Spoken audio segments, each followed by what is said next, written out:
But here we are, first battle in this best of 3 between Flying Taco and Xiphos. Starting with Xiphos and his Wood Elf forces in red, we're going to be seeing 4 units of Eternal Guard. He's going to have 1 Dryad, and sorry, make that 5 units of Eternal Guard. We're then going to see 3 Wild Riders, a very large mobile force here. I like it. Got 2 Way Watchers. We're going to have the ROR Treekin, the Firebark Elders. Don't see them too often, but they do have a lovely fire resistance, do magical damage, and they also have this effect, which name I forget, but it gives fire resistance to their allies in the vicinity as well, plus 25 flame resistance. Now, against Norska, not going to have too much fire damage, though. Aside from this, we're also going to be looking at, I think that's it actually, yeah, so Leadership, Spellsinger of Life with Earthblood. She's going to be floating around like she does. And then we're going to have a Glade Lord up in the air, the female variant with Prey of Anathrema and nothing else.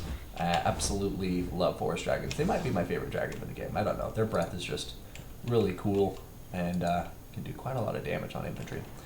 Meanwhile, over in our blue corner, we have Flying Taco with his Norskins. Now, Flying Taco is going to have a right flank with 2 units of Skinwolves. One of them is going to be the ROR Maza Savagery, being the Armored Skinwolves. We're then going to have 2 units of Skinwolves on the other flank, 1 armored, 1 not.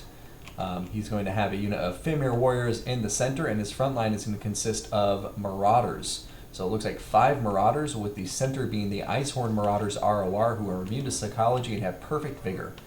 Now, up front, we're going to see 2 units of Norscan Warhounds, one of them being the Beast of Tashdar, ROR with their bonus versus large. And then for the Leadership, it looks like we're going to have, aha, there's that caster sitting underneath a mammoth.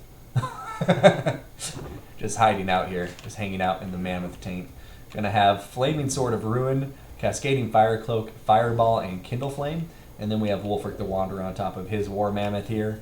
Wulfric is going to have the Hunter of Champions and nothing else. So, here you have it, chat. Getting into the battle now. We'll see who comes out on top. Alrighty. So once again, we're going to see players kind of deploying on opposite sides of the map and now pushing together in kind of a counterclockwise fashion. Yeah, this is going to be an interesting fight. I think you hit the nail on the head there, Bergerath. He has a lot of heavy hitting power. He has some good fast power for the flanks. But it's all going to be about if he can take care of these Way Watchers. I think Norska can win this pretty easily. Their Marauders will do fine against Eternal Guard. It's a pretty cost-efficient trade. It's not like they'll win that combat, but they'll do well there. And then Wulfric, the Fimir Warriors, can kill the Glade Lord and any other cavalry that's in the field of battle. And look at this, the Glade Lord is sniping down the caster, Wulfric using himself as a big shield to protect the caster from incoming arrow fire from that Glade Lord. I love it. And the Skinwolves against the Wild Riders, that's something I'm curious to see as well. I think having armored Skinwolves on either flank too is really going to help them in that combat, because even though they have bonus versus large, the light armor of these Skinwolves I think will make them very susceptible to routing and losing combat against Wild Riders. They're just way faster, they cause fear, which I guess the Skinwolves are immune to because they cause fear as well, but yeah, the light armor, just that weapon strength of Wild Riders is just insanely high. They do a ton of damage here. Alright, Norscan's continuing to push forward. I like what I'm seeing here. Pushing forward, feinting, pulling back, pushing forward, pulling back. Not letting any of his units get too far out ahead of the pack. Fimir Warriors are starting to take fire from the Way Watchers now, though, and some good damage being done already. Alright, Wulfric is moving forward, and now the Way Watchers are going to open fire on top of him. He has a huge HP pool, but still going to do quite a lot of damage on that first volley, even though it doesn't look like it when you're just looking at him from afar.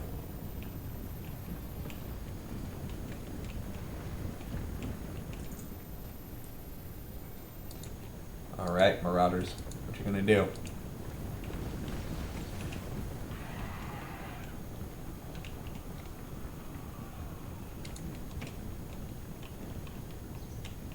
Alright, Wild Riders are coming out.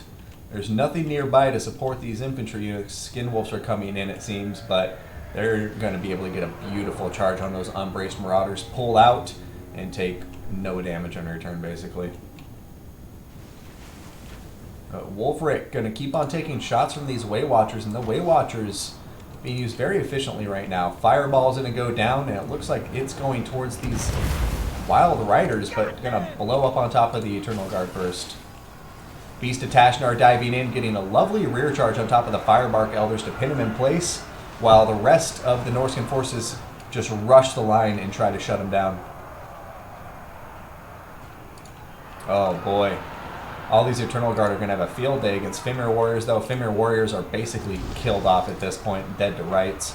Going to be looking over here, seeing Flaming Sword of Ruin going down. And, yeah, I mean, right now it just looks like the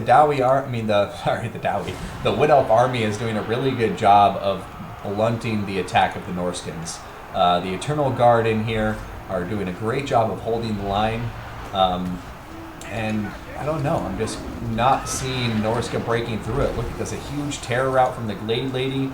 All these Skinwolves are routing. We see a Prey of Anathema go down on top of Wolfric the Wanderer. And, yeah, Wolfric's just taking a lot of damage here. Firebark Elders, basically unscathed from those initial engagements, are now coming back into the back line, and they're going to really help pin Wolfric down. They have some good mass, so they can just stay on top of him, continue to harass him. But, yeah, taking a higher level view of the battle, you can just see that, unlike the last battle, these Way Watchers are continuing getting pulled back. Very good micro here from Xiphos, pulling him back, firing in, pulling him back, firing in. And it just looks like he has Wolfric's number right now. You know, Wolfric taking so much damage. The Skin Wolves are getting chewed through by the Eternal Guard and the Wild Riders. Some Wild Riders are routing. Some of the other ones are pretty low on health, but in the end, I just think the Eternal Guard are really doing a great job for the Wood Elves in this fight. Yeah, Firebark Elders are on top of Wolfric, making it very hard for him to move. Mammoth is about to catch on fire. And, yeah, Balance of Power is starting to say the story here. You know, the Wood Elves are just playing this so beautifully. But Norska's doing an excellent job compromising a lot of the lines at this point. We're seeing that there's Marauders pretty much saturated across the entire battlefield. But like I say, these Way Watchers have just been left unchecked for so long. And the damage output they are laying down is absolutely insane right now. And Wolfric is just having a hard time with it. Oh, that actually could have been a huge game-changing moment if the Glade Lord didn't get up in the air and Wolfric just started pounding her. But even if they did get through, I just think these Way Watchers are doing too well right now.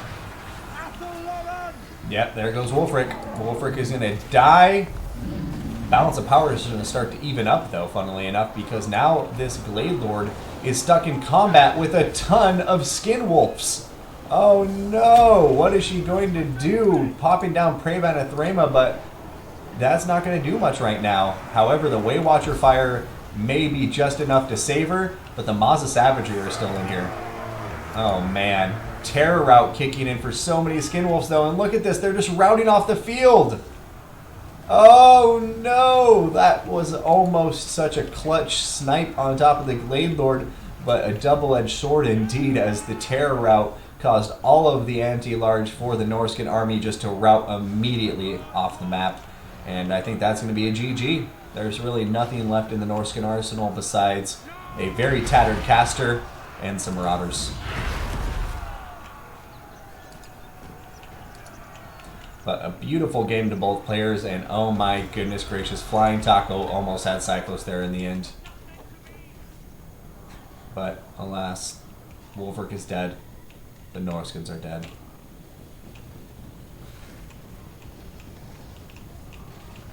Yeah, they could have joined the snipe and probably made that Glade Lord pass.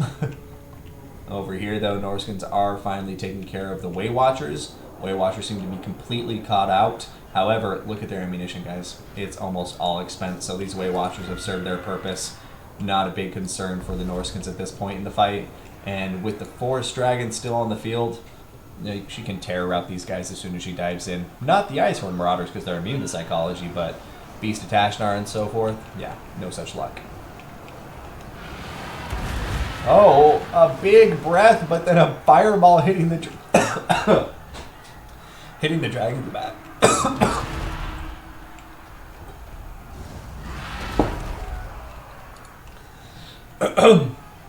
Sorry, my throat closed up there for a second, chat, but I am back. And this first round.